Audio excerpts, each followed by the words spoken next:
So we're going to continue with Section 8, Confucianism Today, in Part 2, Taoism, the religion few can understand. It might be easier to understand in Chinese. Book 2, The Religions of China and Japan, in How the Great Religions Began, by Joseph Gaer. The chief reason why the Chinese people accepted Buddhism was that it explained to them the things they wanted to know about death and about heaven. But people do not spend all their time thinking about what happens to their souls after death. People also eat, drink, and sleep. They spend their time making shoes, hats, and clothes to wear. They build houses to live in because they cannot live like monkeys in the trees. They prepare food to eat. They sing songs and play lutes when happy. They write books and paint pictures. They tell stories. They travel. They buy and sell. They bathe. They swim. They play games. They eat sweets, which they like very much. And they do many, many other things that have nothing to do with thinking of death, what happens after death. Of course, the connections can be made for those who so choose. If we could put side by side the time the Chinese spend in thinking of God and worrying about what becomes of their souls after death, and the time they spend in doing all the other things, it would look very much like a small red cherry placed near a big, big pumpkin. And if Confucius did not tell his people about anything about the cherry, he did tell them much about the pumpkin, though he told them nothing about God and heaven, or so it said. He did tell them what to do in order to make out of the pumpkin very delicious pumpkin pie. Confucius told his people how to live and how to do things that would make them happy and good. But in his teaching the people how to be happy and good, Confucius did not destroy their old beliefs in the things the Chinese had loved for centuries. That's what happens when they change. If Confucius was a messenger of God, they would have wanted to take that away over the time. Just like Jesus was turned into sort of a just accept Roman ways teacher.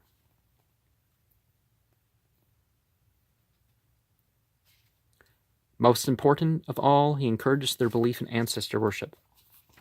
That's not historical. That's actually less supported than a lot of the other things. By encouraging ancestor worship, Confucius won the hearts of his people. Confucius traveled a great deal during his lifetime. He met all kinds of people. He met wise men, and he met scholars. He met dukes and princes. As minister of crime, he worked with lawyers, judges, and criminals, and during his long life, he learned what his people wanted most, what was good for them, and what would make them happy. The moral reform was why he was accepted, just like people accepted Muhammad as a moral teacher long before they accepted him as a prophet. I mean, maybe 10,000 people or so. That was the case for them. He did not worry, as the Taoists did, about turning iron into gold because that, he knew, would not make the people any happier. If all the iron in the world were turned into gold, gold would be cheap, and iron would be dear, and people would not be any happier than they are now. Besides, turning iron into gold was impossible, and what was impossible did not interest Confucius. What he wanted was to make people happy in ways that were possible. So he started out by saying that the first thing people must learn is that no man can live all by himself and be happy. From emperor downwards, all must have friends. He said, we must have food to eat, clothing to wear, and houses to live in. No man can make all these things for himself, and live by himself, and be happy.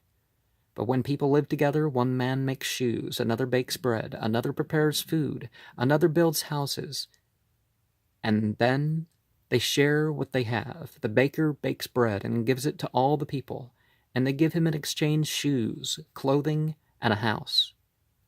Or they give him money with which to buy the things he needs, which is really about the same thing. You know, all these people, oh, we need to get rid of money and government. And it's like, but then we're going to trade and all this other stuff. Well, isn't that what we're doing now in a different way?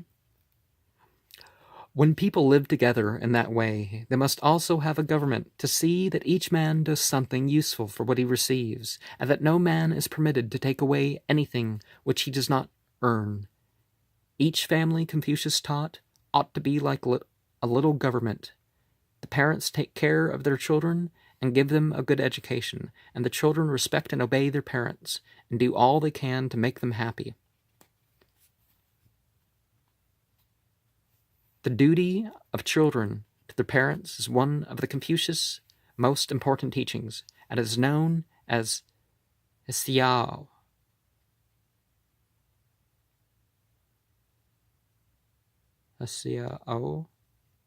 Which really means honor your father and your mother, and do everything you can to make them happy, and worship their memory. Well, that's an interpretation. All his teachings Confucius taught in words so simple that everybody could understand them. His own writings and the books he gathered, which are called the classics, became the holy scriptures of his followers. But unlike the holy scriptures of other religions, the classics became also the books of general education for the people. In China, if a man wants to become a government official, he has to pass an examination on the classics. And in all the schools of China, the sayings of Confucius are printed on tablets along the walls, and the children learn them as soon as they can read. The people of China love the memory of Confucius to this day. He is not worshipped as a god, as they worship the Buddha, but he is loved and remembered as the greatest patriot and sage that ever lived on their soil. At the age of 34, Confucius had over 3,000 admirers and his followers. Now, after 2,400 years, 2,500 now, I guess, the wise men of the land sing and praise him. Great thou art, O perfect sage. Thy virtue is full, the teaching complete. Among mortal men there has not been thine equal. The common people cannot find great enough words with which to praise him. Confucius, Confucius, how great art thou, Confucius. Well, one is greater, obviously.